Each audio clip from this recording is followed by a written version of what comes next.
Tanah pertanian Indonesia yang semakin terbatas menjadi tanda tanya untuk ketahanan pangan Indonesia. Lalu, bagaimana dengan ketersediaan fresh product yang digunakan oleh manufaktur sebagai bahan baku?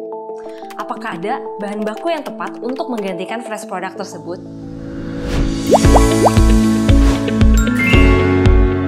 Hai Soulmate, ketemu lagi dengan aku Tia Amelia di All About Raw Materials. Kali ini kita akan membahas oleoresin, bahan baku serbaguna yang bisa menguntungkan untuk industri manufaktur. Penasaran? Tonton sampai habis ya! Berdasarkan penelitian dari Institut Pertanian Bogor tentang masalah pangan, mengungkapkan bahwa 72% tanah pertanian di Indonesia saat ini sedang sakit karena kekurangan bahan organik akibat penggunaan pupuk kimia yang tinggi. Ditambah iklim dan cuaca yang tak menentu sehingga tentunya akan merugikan petani dan mengganggu stabilitas ketahanan pangan.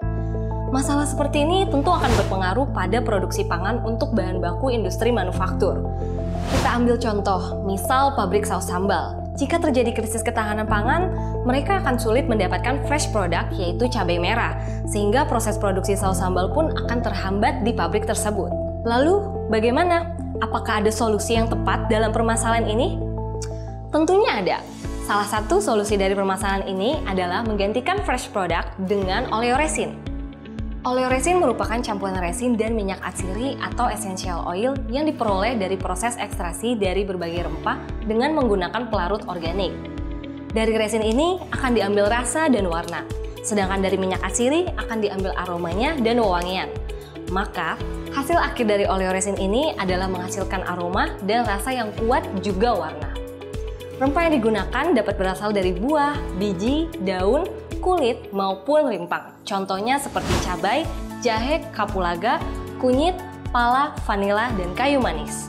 Dari hasil ekstraksi spices ini, kita bisa tarik menjadi berbagai macam produk seperti essential oil, oleoresins, natural colors, encapsulated, spray dried powders, flavoring and seasoning, dan spice powders. Saat ini, oleoresin banyak digunakan di industri pangan. Selain digunakan sebagai penambah cita rasa atau bumbu pada produk, oleoresin juga kerap digunakan sebagai jamu dan obat tradisional. Oleoresin terbagi menjadi dua tipe, yaitu oil soluble dan water soluble. Oil soluble bisa diaplikasikan ke seasoning seperti bumbu-bumbu dapur dan cemilan.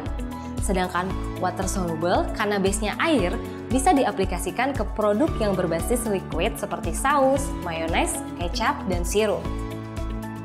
Dengan oleoresin, kamu tidak perlu khawatir mengenai segala bentuk permasalahan dari degradasi tanah pertanian di Indonesia. Pemakaian oleoresin dapat menggantikan fresh product secara efisien.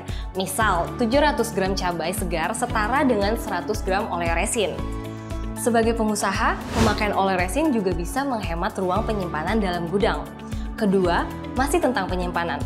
Kualitas oleoresin tetap konsisten dan tidak berubah baik dari segi warna dan aroma maupun rasa. Bahkan, umur oleoresin sendiri bisa bertahan hingga mencapai 5 tahun. Wow! Selanjutnya, keuntungan lain dari oleoresin yang bisa menggantikan bahan jadi adalah oleoresin selalu tersedia dan selalu terjaga kualitasnya, tidak tergantung dengan kondisi alam ataupun musim, sehingga tidak perlu khawatir terhadap cuaca atau iklim yang dapat mempengaruhi ketahanan pangan. Kadar air oleoresin juga tidak setinggi dengan fresh product, sehingga tidak menghambat proses produksi. Kualitas produk akhir dapat terkontrol karena bahan yang digunakan dapat distandarisasi dengan tepat, terutama rasa dan warnanya. Oleoresin lebih homogen dan lebih mudah ditangani, bebas dari bakteri, bahan asing, enzim lipase, serta kotoran. Oleoresin dapat didispersikan secara merata dalam bahan pangan. Oleoresin dapat menjadi tolak ukur dosis kontrol, misal pemakaiannya yang sedikit karena sudah memiliki acuan persentase untuk pemakaian oleoresin. Terakhir, oleoresin adalah salah satu pengganti warna sintetis terbaik dalam industri makanan dan kosmetik. Gimana Soulmate? Kalian jadi tahu lebih banyak tentang oleoresin kan?